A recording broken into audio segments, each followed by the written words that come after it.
Nous allons continuer nos séries de sciences sur la régression simple. Aujourd'hui, ça va être la 7e séance sur la régression simple. Nous allons voir comment estimer les paramètres A et B, trouver des estimateurs pour les paramètres A et B en régression simple à l'aide de la méthode du maximum de vraisemblance. Je vous rappelle qu'on a réalisé déjà 6 vidéos. Vous allez trouver toutes les vidéos en description de cette vidéo. La première vidéo déjà a porté sur la méthode des moindres carrés ordinaires, MCO. Dans la séance première, on avait abordé cette méthode-là, la méthode des moindres carrés ordinaire. Cette fois-ci, on va aborder la méthode du maximum de vraisemblance. Donc nous allons voir comment trouver des estimateurs par la méthode du maximum de vraisemblance pour le paramètre A et pour le paramètre B de notre régression simple que nous avons considérée.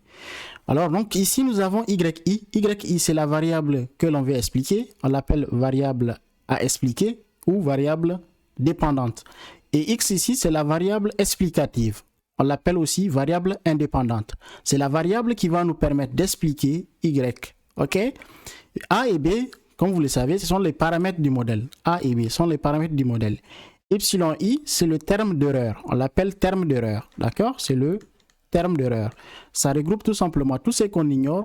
En fait, parce qu'on sait très bien qu'on va commettre des erreurs. Et il y a des variables dont nous n'avons pas pris en compte parce qu'il y a plusieurs variables. On n'a considéré qu'une seule variable. Donc, le modèle, normalement, est entaché d'erreurs. Et on considère que tout ce qu'on ignore sur le modèle, tout ce qu'on a en fait comme erreur qu'on peut commettre, on résume ça en termes d'epsilon. C'est un terme qu'on ajoute dans le cadre de la régression simple. Ici, l'indice I que vous voyez ici, ça représente tout simplement les individus de l'échantillon. C'est-à-dire que si je prends, on a le premier individu c'est 1, le deuxième individu c'est 2, jusqu'à le nème individu. Donc ici, ce que vous devez savoir, c'est que I varie ici de 1 jusqu'à n. Donc on a n individus. Donc ça, c'est pour faciliter la compréhension. C'est pourquoi on va considérer un individu I quelconque. Donc on va essayer de raisonner en termes d'un individu I. Pour que cette méthode fonctionne, il y a une hypothèse qu'on doit faire. Donc on va faire l'hypothèse selon laquelle le terme d'erreur epsilon I, ça suit une loi normale de paramètres 0 et sigma carré. Je vous explique. Ici, on considère que, par hypothèse, que l'epsilon I, ça suit une loi normale de paramètres 0. 0, c'est pour dire tout simplement que l'espérance mathématique de epsilon I, c'est 0. Et la variance de epsilon I est égale à, tout simplement, sigma carré. C'est sigma carré. Le 0 que vous voyez ici, c'est l'espérance mathématique d'epsilon I, c'est égal à 0. Et la variance d'epsilon I, c'est égal à sigma carré. C'est ce sigma carré que vous voyez. Ok? Ici, c'est pour tout I allant de 1 jusqu'à n. Ça veut dire que epsilon 1 suit la normale de paramètre 0 sigma carré, epsilon 2 suit la normale de paramètre 0 et sigma carré, ainsi de suite jusqu'à epsilon n, ça suit également une loi normale de paramètre 0 et sigma carré. Elles ont la même loi. Ça, c'est l'hypothèse fondamentale que nous devons faire pour que la méthode du maximum de vraisemblance puisse fonctionner. Une fois qu'on a fait l'hypothèse suivante, on est obligé de trouver la loi de YI. Donc ça, c'est la loi de YI qu'on a besoin parce que pour qu'on puisse utiliser la méthode du maximum de vraisemblance, rappelez-vous, on a besoin de ce qu'on appelle la densité. Dans un premier temps, on a besoin de la densité de proba de Y. Ok? On a besoin de la densité de proba de Y. Ça, c'est la première chose. Deuxième chose, on a besoin de ce qu'on appelle la fonction de vraisemblance. La fonction de vraisemblance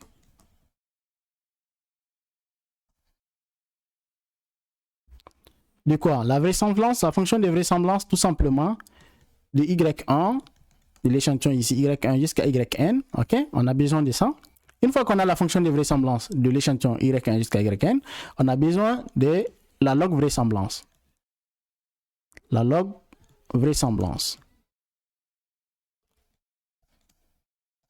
Avant de passer à la quatrième étape, je vous rappelle que pour la fonction de vraisemblance, je vais noter ça comme ça. Quand je vais arriver à déterminer ça, je vais noter ça L de cette façon. Et la log vraisemblance, je vais noter ça L de cette façon. OK? Donc, à la quatrième étape, on doit tout simplement poser la dérivée de la log vraisemblance par rapport au paramètre A. On va égaliser ça à 0. Et on va également poser la dérivée de la log vraisemblance par rapport au deuxième paramètre, c'est-à-dire B. Et on va égaliser à 0. En fait, ce qu'on doit faire, c'est de résoudre un système.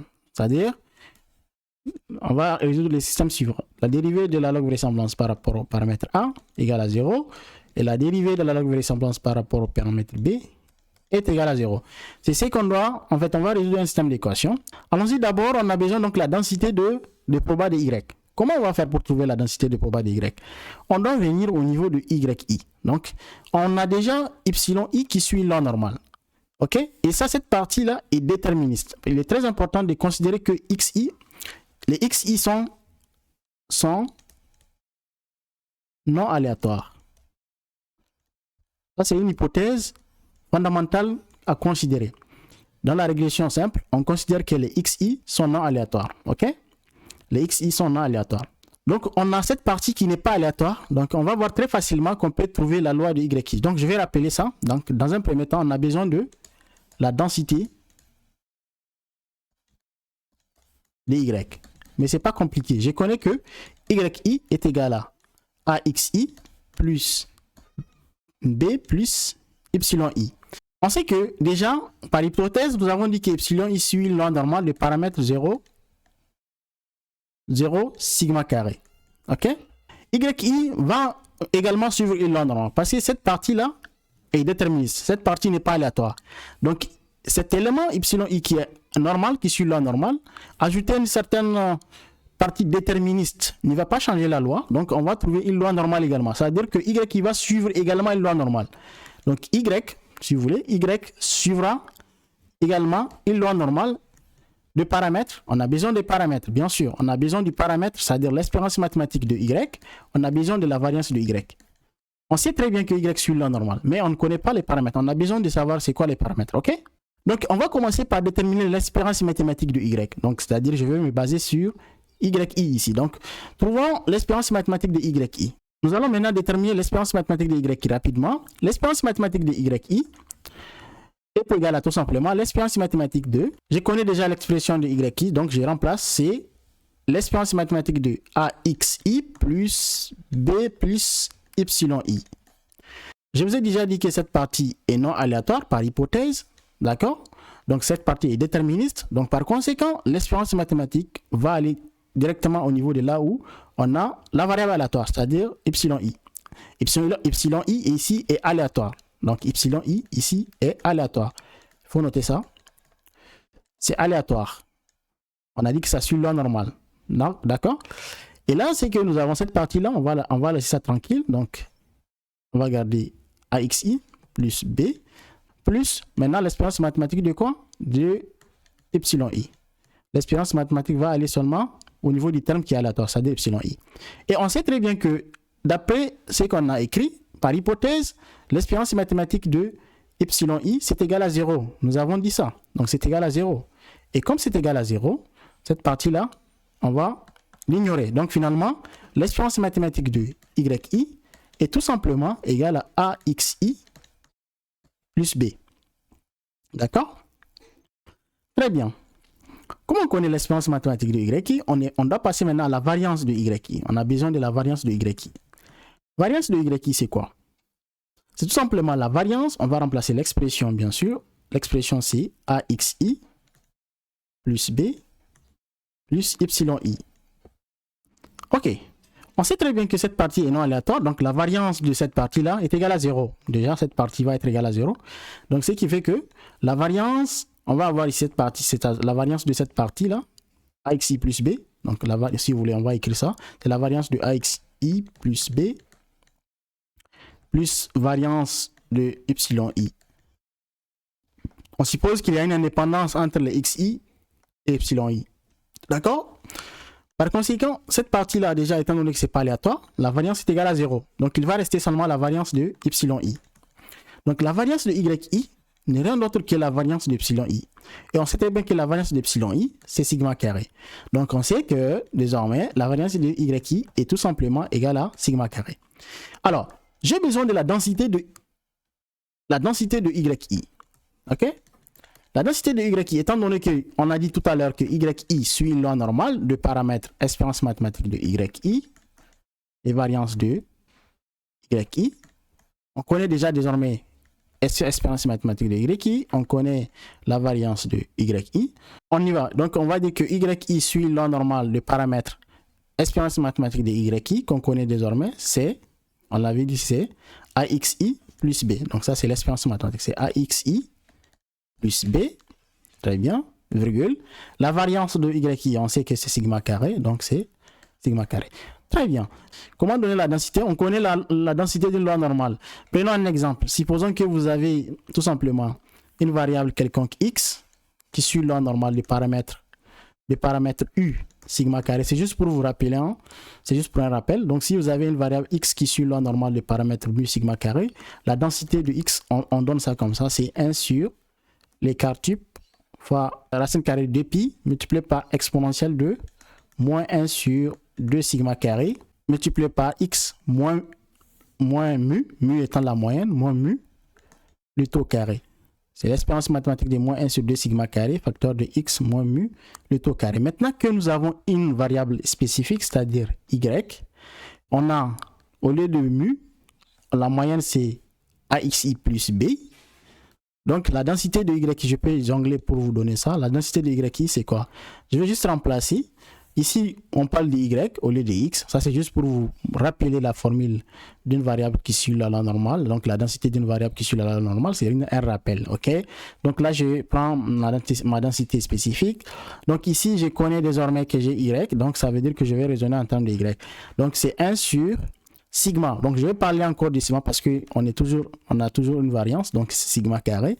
Donc, on va créer des sigma, racine carrée de dpi, multiplié par exponentielle de moins 1 sur 2 sigma carré, parce qu'on a ici sigma carré, une variance, facteur de, maintenant je parle de y, n'est-ce pas? Je vais parler de yi, parce que là je parle d'une variable spécifique yi, moins, maintenant si vous référez ici à la densité, la formule générale, donc mu, pour moi mon mu c'est quoi? C'est l'expérience mathématique que j'ai ici, moi j'ai pas mu, j'ai axi, donc je remplace tout simplement, donc c'est axi plus B. Attention, il ne faut pas oublier le moins de la formule. Donc c'est ça, le moins de la formule. Et il ne faut pas oublier d'élever au carré. Il faut fermer et vous élevez au carré. Et on ferme la parenthèse de l'exponentielle, c'est ça. Et ça, c'est la fonction de densité de yi. Maintenant qu'on a la fonction de densité de yi, on peut passer directement à la détermination de la fonction de vraisemblance de l'échantillon. La fonction de vraisemblance de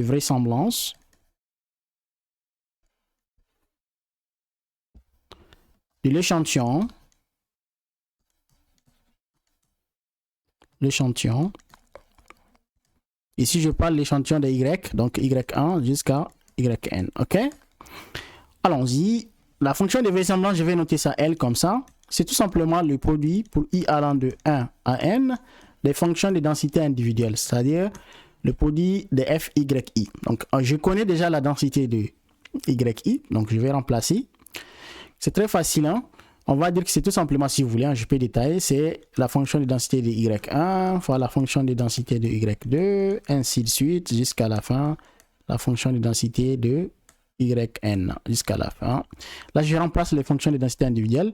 Commençons par yi, donc je sais que c'est 1 sur sigma racine carrée de dpi, multiplié par exponentielle de moins 1 sur 2 sigma carré, facteur 2. Là, au lieu de parler de yi, je vais parler de y1 parce que je suis en train de commencer par y1 moins. Vous avez ici le signe moins dans la densité de yi de façon générale. Je peux, si vous voulez, je peux faire entrer ce moins là comme ça me facilite les choses. Donc, en faisant entrer le moins, je vais avoir moins axi moins b. D'accord? Il ne faut pas oublier que si j'enlève les parenthèses, ça va être axi moins b. Donc, élevé au carré. Là, je n'aurai plus besoin de mettre deux parenthèses. Donc, pardon, ici c'est moins b. Très bien. Donc, c'est ce que je vais écrire. Ici, c'est y1 parce que je me réfère à y1. Donc, là, je vais avoir ax1, d'accord, moins b, élevé au carré. Et je ferme la parenthèse de l'exponentielle. Et je continue. Je vais donner la fonction de y2, ainsi de suite. Je vais aller jusqu'à la fin. Donc, la fonction de densité yn. La fonction de densité yn, c'est 1 sur sigma racine carrée de 2pi multiplié par exponentielle de moins 1 sur 2 sigma carré. Là, je vais parler de yn, ok, moins axn, très bien, parce que là, je parle de yn à la fin, moins b N'oubliez pas d'élever au carré à la fin. Donc, je ferme la parenthèse de l'exponentielle. Et une fois que nous avons écrit ça, on peut regrouper des termes qui se répètent. 1 sur sigma racine carrée de 2pi, ça va se répéter à tous les niveaux. Donc, on va voir jusqu'à n fois. Vous allez voir jusqu'à n fois. Donc, on peut regrouper, comme c'est une constante là, on va garder c'est 1 sur sigma racine carrée de 2pi. Ça va faire donc tout simplement à la puissance n multiplié par exponentielle de tout ça. Vous voyez, ça veut dire qu'on va avoir exponentielle. Je peux garder une seule fonction exponentielle parce que on va avoir toujours l'exponentielle à chaque fois. Donc, on va garder une seule fonction exponentielle.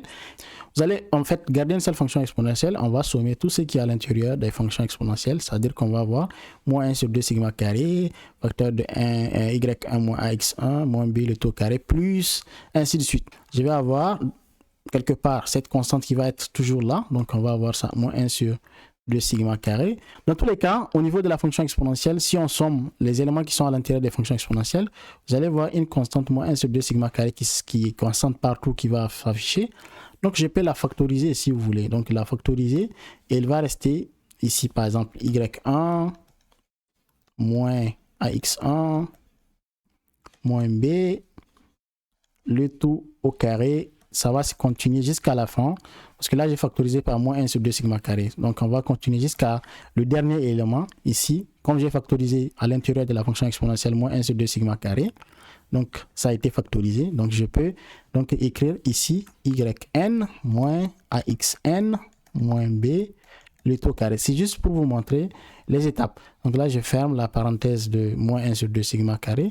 Je ferme donc la parenthèse qui est là, au niveau de la fonction exponentielle à l'intérieur. Et une fois que vous faites ça, vous fermez la grande parenthèse. Et là, ce que j'aimerais vous écrire, c'est que c'est tout simplement une somme que nous sommes en train de faire ici. C'est une somme. Ça, c'est une somme parce que on peut l'écrire en fait sous forme de somme. Donc là, je vais dire que c'est tout simplement, ça me donne tout simplement 1 sur sigma racine carrée de 2pi, l'étoile à la puissance n, multiplié par exponentielle de moins, voilà, la constante qui est à l'intérieur de la fonction exponentielle, moins 1 sur 2 sigma carré. Comme je vous ai dit, cette partie-là, vous allez voir que ce sont des éléments là qu'on est en train de sommer. Donc, on peut écrire ça sous forme d'une somme. C'est-à-dire que somme pour i allant de 1 à n, cette partie-là, ça va être tout simplement yi, comme je suis en train de sommer les éléments. Donc ici, yi moins axi moins b. L'élément ici au carré. Hein. Donc, ce sont ces éléments-là qu'on est en train de sommer, si vous remarquez. Je n'ai juste pas détaillé. Donc, ce sont ces éléments qu'on est en train de sommer à l'intérieur même de la fonction exponentielle. Parce qu'on a gardé une seule fonction exponentielle. Et là, je ferme juste ici une parenthèse. Cette parenthèse-là, je peux la fermer. Et je ferme la grande parenthèse de la fonction exponentielle. Et que voilà, maintenant c'est bon. Donc, on vient de trouver la fonction de vraisemblance. Ça, c'est la fonction de vraisemblance. On peut maintenant passer à la détermination de la log vraisemblance. Ça, c'est la troisième étape. Donc, la log vraisemblance. OK? La log vraisemblance. La log vraisemblance n'est pas difficile à déterminer. Donc, je vais noter ça comme ça, L de cette façon. C'est le logarithme de la fonction de vraisemblance, comme ça. Et on va donc dire que c'est le logarithme de tout ça là. OK? Là, je vais considérer que ces termes-là, c'est un certain A. Et ça, c'est un autre terme, c'est un certain B. Donc, on applique la propriété qui dit que log de A fois B, c'est log de A plus B. Donc, log de A fois B, c'est log de A plus log de B. Vous comprenez? C'est juste en fait, ici, on va prendre ça. Donc, ça va faire log de cet élément-là. 1 sur sigma racine carrée de 2pi. L'étoile à la puissance n, c'est log de tout ça, plus log de tout ça. Donc, comme on a le produit ici, donc on va dire que c'est plus log de exponentielle, pardon, moins 1 sur 2 sigma carré, somme pour i allant de 1 à n, yi moins axi moins b, le taux carré. Je ferme la parenthèse de la fonction exponentielle et enfin la parenthèse de la fonction log. Ici, c'est au niveau du premier terme, log de 1 sur sigma racine carrée de pi à la puissance n. Okay? On peut dire que c'est tout simplement le n qui va descendre. Donc c'est n log de 1 sur sigma racine carrée de 2pi. Vous vous rappelez, on sait que log de a à la puissance x, en fait, ça c'est la propriété là que j'ai utilisée, c'est x la puissance qui descend. Et on fait log de ce qui est en bas. Donc moi, ma puissance c'est n. Donc c'est pourquoi le n, on a fait descendre. Ça reste log de ce qui est à l'intérieur de la fonction log. Plus maintenant, on va utiliser notre propriété qui dit que log de l'exponentielle de quelque chose, c'est-à-dire log de exponentielle de a par exemple, log d'exponentielle de a, c'est quoi? C'est tout simplement ce qu'il y a au niveau de la fonction exponentielle. Ok? Et si ici pour nous, notre exponentielle ici, la fonction exponentielle, on a utilisé la deuxième forme qui est expo, comme ça, expo a. Donc log de expo a, ça fait a. C'est la même chose en fait. Donc ça, c'est ce qui est à l'intérieur de la fonction expo qu'on va prendre. Du coup, nous allons trouver moins 1 sur 2 sigma carré, ici qui est à l'intérieur de la fonction exponentielle. Somme pour i allant de 1 à n de yi moins axi moins b, le taux carré. Voilà donc notre fonction log vraisemblance. On n'a pas besoin de casser la tête ici parce que ces termes-là ne dépendent pas des paramètres. Donc même si on va dériver par rapport aux paramètres, cette partie va devenir 0 dans les deux cas. On va passer maintenant à la quatrième étape. La quatrième étape, nous allons tout simplement poser la dérivée de la log vraisemblance par rapport au paramètre A. On va trouver ça. Après, on va faire la dérivée de la log vraisemblance par rapport au paramètre B. Commençons par la dérivée de la log vraisemblance par rapport au paramètre A. Allons-y. Donc, cette partie ne dépend pas du paramètre déjà. Ça va être 0. La dérivée de cette partie va être 0 parce qu'il ne dépend pas du paramètre A. Par contre, cette partie-là, vous voyez, il y a le paramètre A à l'intérieur. Donc, cette partie ne peut pas être égale à 0. Donc, on va dériver. Dans un premier temps, on va garder cette partie-là, donc étant une constante, c'est-à-dire moins 1 sur 2 sigma carré. On va garder ça tranquille. Et puis, nous allons garder aussi la somme tranquille. La somme va rester. Donc, on va dériver ce qui est à l'intérieur de la somme seulement. Comment dériver en fait ça? C'est pas compliqué. C'est la puissance 2 là qui va descendre dans un premier temps. Deuxième temps, on va dériver d'abord ce qui est à l'intérieur. Donc, on va dériver ce qui est à l'intérieur par rapport au paramètre A. Vous voyez bien que ce qui est à l'intérieur ici, il y a seulement cette partie qui contient le A. Donc, cette partie-là, si on dérive ça par rapport au paramètre A, il va être égal à tout simplement moins xi. Vous voyez, si on dérive par rapport au paramètre A, ça doit être moins xi. Donc, ce qui va nous donner ici moins xi. Donc, c'est la dérivée de ce qui est à l'intérieur ici de la parenthèse. Maintenant, une fois en fait, la dérivée n'est pas terminée parce qu'on va prendre encore une fois, donc la même chose, y moins axi moins b à la puissance 2 moins 1. Voilà, c'est comme ça. Donc ça, c'est à la dernière étape. Ça, c'est la dernière étape de la dérivée. 2 moins 1, ça fait 1. Donc ça va faire tout simplement à la puissance 1. Or, ici, on n'a pas besoin de garder le 1. Ça ne sert à rien. Donc on vient de définir la dérivée par rapport au paramètre A. Ok? Dans tous les cas, si vous voulez, on peut arranger ici les choses, c'est-à-dire que c'est la dérivée de la log vraisemblance par rapport à A. C'est le moins, ici on a un moins ici, il y a le 2 qui ça va donner moins 2, donc on peut la faire sortir. Le moins 2, on peut faire sortir ça, il va rencontrer ce signe moins, donc ça va faire plus 2. Donc ça va faire plus 2 sur 2 sigma carré, ok? Somme pour i allant de 1 à n, il va rester ici xi, parce que j'ai fait sortir le moins 2. Et ici, c'est yi moins axi moins b. Voilà. Ici, les deux là, on peut les simplifier, si vous voulez. Donc, si on simplifie par 2, ici, le 2 va partir.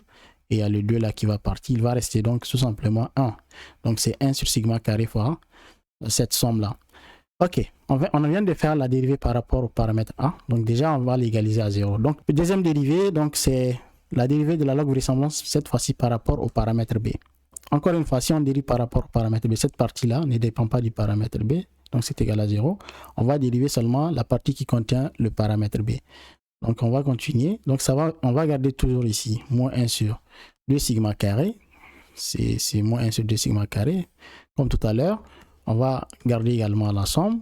Maintenant, on va dériver ce qui est ici au niveau de la somme, cette partie-là. Comme tout à l'heure, donc la puissance qui va descendre dans un premier temps, donc c'est le 2, multiplié par maintenant la dérivée de ce qui est en bas de la puissance, c'est-à-dire ça. Et on sait bien que dériver cette partie-là, ça revient à dériver seulement là où on a le b, donc c'est moins b. Si on dérive moins b par rapport à b, ça fait moins 1. Donc on va avoir ici multiplié par moins 1. Et enfin, on va reprendre encore ce même terme-là, c'est-à-dire on va prendre yi, on fait moins axi moins b, cette fois-ci à la puissance 2 moins 1 également. Ici 2 moins 1 ça fait 1, donc on n'a pas besoin de garder. On n'a pas besoin de garder ici à la puissance 1, ça ne sert à rien. On garde ça comme ça. De la même manière, on va faire ici sortir le moins 2 dehors. Donc ça va faire, il va rencontrer moins ici. Donc ça va faire plus 2. Donc plus 2 sur 2 sigma carré, somme pour i allant de 1 à n. Il va rester ici yi moins axi moins b. Ok. Là, je peux simplifier également par 2. Vous voyez, en haut et en bas, on a 2. En simplifiant par 2, ça reste 1 en haut.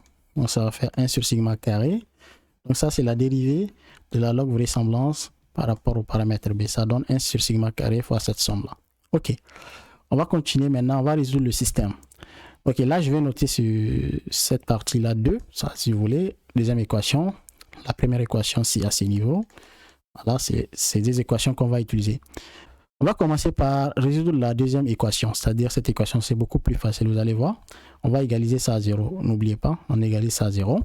Voilà, pour que cette quantité soit égale à 0, vous savez que 1 sur sigma carré ne peut pas être égal à 0. Donc, c'est cette partie qui doit être égale à 0.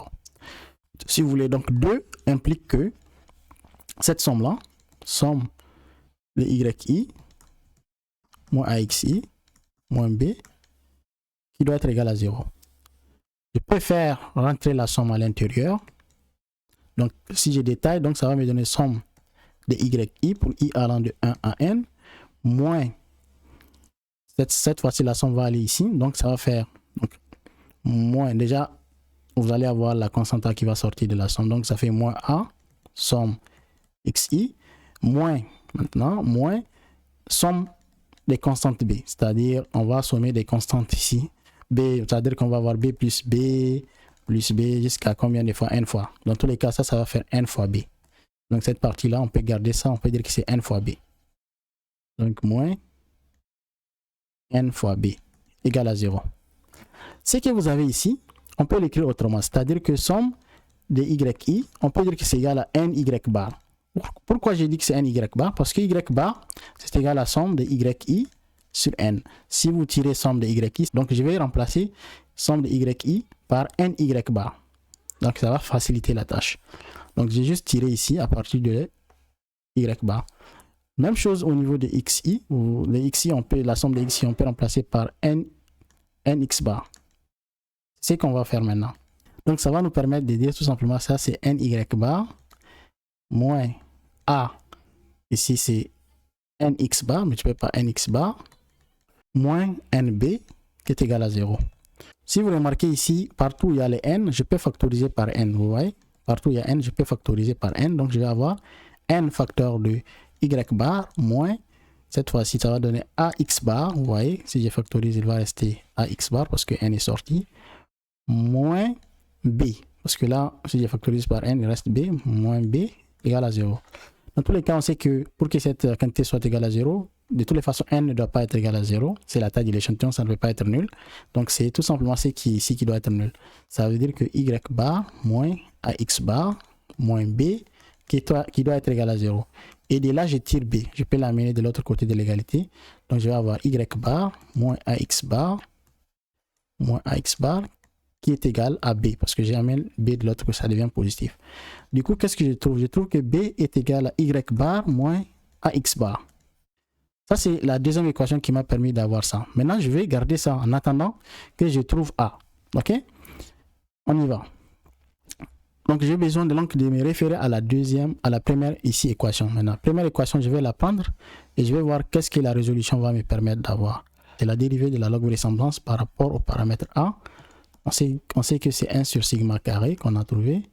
Somme pour i allant de 1 à n de xi, yi moins xi moins b qui est égal à 0. Ok, pour que cette quantité soit égale à 0, dans tous les cas, 1 sur sigma carré ne peut pas être égal à 0, donc c'est cette somme qui doit être égale à 0.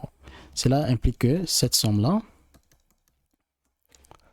xi facteur de yi moins axi moins b qui doit être égal à 0. Je détaille, donc je vais détailler cette somme. Avant de détailler, je vais d'abord garder la somme dans un premier temps. Je vais faire entrer xi à l'intérieur, donc je vais détailler ça. Donc ça fait yi fois xi. Donc ça fait xi fois yi. Xi va multiplier cette fois-ci axi. Donc ça va faire moins axi au carré. Parce qu'il y a xi déjà ici, donc xi fois xi, ça fait xi carré. moins, cette fois-ci, b fois xi. Moins b fois xi, qui doit être égal à 0. Ce moment, je vais faire rentrer la somme, je vais détailler. Donc, ça va me donner somme de xi fois yi pour i allant de 1 à n. La somme va aller ici. Donc, la constante va sortir. Donc, a somme pour i allant de 1 à n, xi carré. Je vais faire rentrer seulement la somme. Cette fois-ci, je vais avoir moins b. La somme va aller au niveau de là. Donc, ici, ça va faire moins b somme de xi pour i allant de 1 à n qui doit être égal à 0. OK? On est presque arrivé. Ce que vous devez savoir dans un premier temps, c'est que somme de xi, je peux remplacer ça par n x bar. OK? On sait très bien qu'on peut remplacer par n x bar. Donc, je vais avoir ici somme xi, yi, moins a somme de xi au carré, moins b. Là, je vais remplacer ça par n x bar. Je vous ai dit tout à l'heure. On l'a montré. Donc, c'est multiplié par n x bar qui est égal à 0. Mais je connais l'expression de b d'après l'équation 2. C'est ça. Donc, je vais remplacer ça. Okay, l'expression de b. Donc, ça va me permettre de dire que ça, c'est somme xi, yi, moins a somme de xi au carré. Maintenant, je remplace b par son expression. L'expression de b, c'est donc y bar moins ax bar. Il ne faut pas oublier ici le signe moins de la formule ici. Voilà, ici, il ne faut pas oublier le signe moins qui est là. Donc ça, c'est le b que j'ai remplacé. Donc je continue ici à multiplier par nx bar, qui doit être égal à 0. Cela me permet de dire que somme de xi, yi, moins a, somme de xi au carré, moins. Maintenant, ce que je vais faire en fait rentrer nx bar, je vais multiplier. Donc, je vais avoir donc ici c'est moins n, je détaille seulement. Donc il y a le signe moins qu'il ne faut pas oublier ici, le moins y bar fois nx bar. Donc ça va faire moins n x bar y bar. Je détaille, donc il me reste maintenant ce terme là. Déjà le moins fois moins ça fait plus. Moins fois moins ça fait plus. Donc ça va faire plus ici. Cette fois-ci ax bar fois nx bar. ax bar fois nx bar. Donc je vais avoir a fois n x bar au carré. Voilà. C'est a n x bar au carré. Si vous détaillez, vous allez trouver ça. Égal à 0. Je peux maintenant factoriser par a. Là où j'ai les a, je peux les amener voilà, de l'autre côté de l'égalité. Donc je garde les éléments qui n'ont pas le paramètre a ici. Donc je vais avoir somme de yi, xi. Et un autre terme qui n'a pas a, c'est ce terme-là. Donc c'est moins n x bar y bar. Et c'est égal à. Maintenant, je vais trimballer les éléments qui ont le paramètre a de l'autre côté de l'égalité. Ça fait donc, ici c'est négatif. Donc ici ça devient positif. C'est a somme xi au carré. Et il y a aussi ce terme-là. Il va devenir négatif. Donc c'est moins a n x bar au carré. Donc on va factoriser ici par a. Donc ça va me donner somme xi, yi moins n x bar, y bar, qui est égal à quoi? Qui est égal à a facteur 2 somme de xi au carré moins, cette fois-ci il va rester, si je factorise par là, il va rester n x bar au carré. Maintenant je tire a. Donc a c'est égal cette quantité là, cette somme là, somme xi, yi moins n x bar, y bar, divisé par ça, somme xi au carré moins n x bar au carré. Je vais vous montrer que ça c'est le rapport covariance entre x, y divisé par la variance de x. Il suffit que je divise ici par n et ici par n. C'est comme si je n'ai rien fait. En fait, si j'ai fait ça, si j'ai fait a est égal, ce qui est en haut, somme xi, yi moins n x bar, y bar, ok. Je divise par n et je vais faire pareil aussi, somme de xi au carré moins n x bar au carré. Je divise par n. En faisant ça, dans tous les cas, c'est comme si je n'ai rien fait parce que je peux simplifier les n. Ok? Voilà, c'est juste pour vous montrer que avec un peu d'astuce, je peux vous faire sortir ici la covariance entre x, y et la variance ici. Donc, dans tous les cas, le fait que je divise en haut et en bas par n, ça ne change rien parce que je peux les simplifier. Donc, mais ce qui est intéressant, c'est que ce qui est en haut maintenant devient la covariance. Je peux vous écrire ça comme ça. Je vais vous écrire ça correctement. A est égal à finalement. Je peux prendre en fait ce premier terme-là, je divise par n. Donc, je peux juste éclater ça en deux. Somme de x, y divisé par n. Et là, je dois diviser par n également. Donc, les n vont se simplifier parce que je vais avoir ici moins n x bar, y bar. Je divise par n. Mais vous voyez que très bien, je peux simplifier par n ici. OK? Donc, si je simplifie par n, les n vont partir, ce qui fait que j'ai juste besoin d'écrire x bar. On va juste avoir x bar moins x bar fois y bar. Parce que les n vont se simplifier. Et là également, je vais faire pareil. Donc, ça va me donner au niveau ici, c'est somme de xi au carré sur n moins. Là, je vais simplifier également. Quand je vais éclater, je vais simplifier par n. Donc, il va rester x bar au carré. Et on sait très bien que ça, c'est la formule de la covariance. Donc, ça, c'est la formule de la covariance. La formule simplifiée de la covariance. C'est la covariance entre x et y. Et là, vous avez quoi? Ça, c'est la variance de x. C'est la formule simplifiée de la variance de x. Donc, ça, c'est la variance de x. Donc, on vient de trouver l'estimateur par la méthode du maximum de vraisemblance pour le paramètre A. Là, je vais noter ça si vous voulez. A max. Ça, c'est l'estimateur par la méthode du maximum de vraisemblance. Et une fois qu'on trouve A à chapeau, une fois qu'on trouve l'estimateur de A, il est facile de trouver l'estimateur de B parce qu'on a trouvé la formule qui dit que B est égal à y bar moins AX bar. Ça, c'est d'après l'équation 2. Une fois qu'on trouve l'estimateur de A, donc il suffit juste de remplacer ici. On va trouver ici B chapeau qui sera égal à tout simplement Y bar moins A chapeau, c'est-à-dire A max, l'estimateur par la méthode du maximum de vraisemblance. Voilà, donc on vient de trouver les estimateurs par la méthode du maximum de vraisemblance pour les paramètres A et B dans le cas d'une régression simple. Ça, c'est les estimateurs par la méthode du maximum de vraisemblance. Vous voyez très bien, pour les gens qui ont regardé la science 1, ces deux estimateurs coïncident exactement aux estimateurs par la méthode des moindres carrés ordinaires, c'est-à-dire MCO. Ce sont les mêmes estimateurs.